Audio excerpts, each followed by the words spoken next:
This is a story about how I was almost kidnapped by a coworker. Back in high school, I worked part-time at a store to earn some living expenses. I was a cashier and had already been working there for 2 or 3 years. During high school, I attended a vocational school.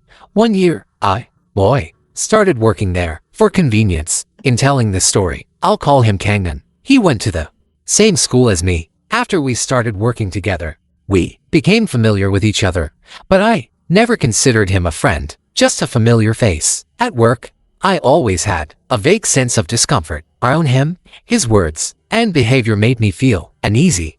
He hadn't actually done anything offensive. Had no reason to distance myself or dislike him.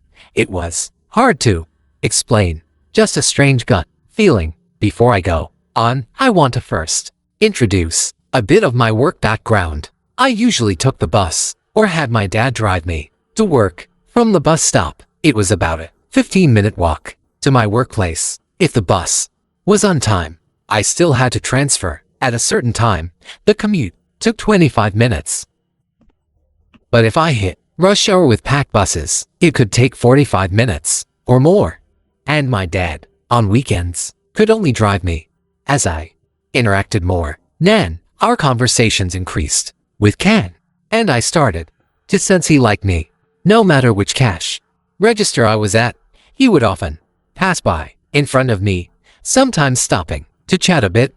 I always kept a friendly attitude and never said or did anything that might make him feel uncomfortable. One day he asked if I wanted a ride home. I found it strange because I thought he didn't have a car. I always saw him skateboarding to work, so I politely declined, and then we went back to our tasks.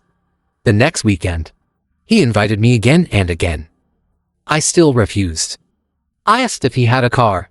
He said no, but he could ask his parents for me one and then drive home. I told him there was no need to trouble himself. I could just take the bus. This kind of exchange happened 5 or 6 more times. I had to admit he was persistent. Each time I politely refused, but after the 3rd time, I started to feel creeped out. As a high school girl, I felt I'd made it pretty clear that I wasn't interested in spending extra time with him. One time when Kangnan walked over as I opened the cash register, he said, "Hey, I finally got my own car." I was happy for him, because in recent weeks we'd talked at work about how his parents might soon take him to buy one. We chatted about it. I congratulated him, and then he asked if he could drive me home. At that point, I was fed up. I thought maybe if I agreed this time and let him drive me home, he would stop asking. Days went by, and finally on the day of the incident, he asked again, and I said yes. He'd asked early that morning, and it just so happened my dad couldn't pick me up that day. I really didn't want to walk to catch the bus, so I agreed. At lunchtime on the day it happened, I took a break and went to the break room to eat.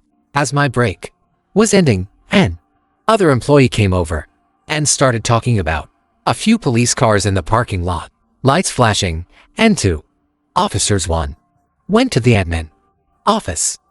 The rest of the story I pieced together from what others told me. Local police would occasionally drive by the place where I worked. They noticed a car in the lot that had been reported. They pulled over to investigate. Stolen that morning. At that moment, when an other officer parked, he found a backpack hidden behind a nearby tree. They did some checking and found a few items, along with an ID card. Then went to the manager's office to report and explain what they'd found. Kangnan's uncle called and spoke with them.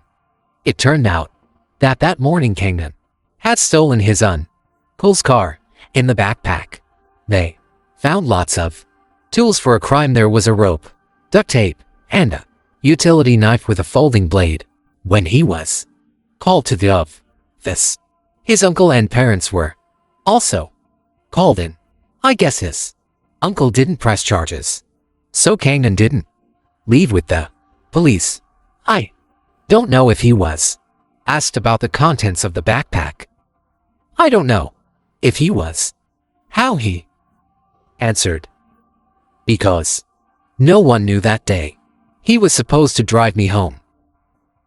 I didn't tell anyone until after it happened. Then I told my mom. Kangnan didn't work there anymore after that. For a long time afterward. The whole thing gave me the creeps. After that I was extra cautious, avoiding running into him at school. I'm thinking about this now because I saw a memorial post shared on Facebook with his photo. When I checked the profile, I clicked on it because I recognized that face. I had always blocked this person and blocked out this clearly traumatic experience because I didn't want to think about that horrible time. It's been 8 years after doing some digging. I learned he had died. On his profile, I saw his past places. One of them work was the store where I used to work.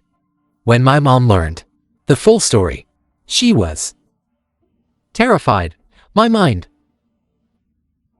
raced back to the past. Thankfully, the police discovered him when they did.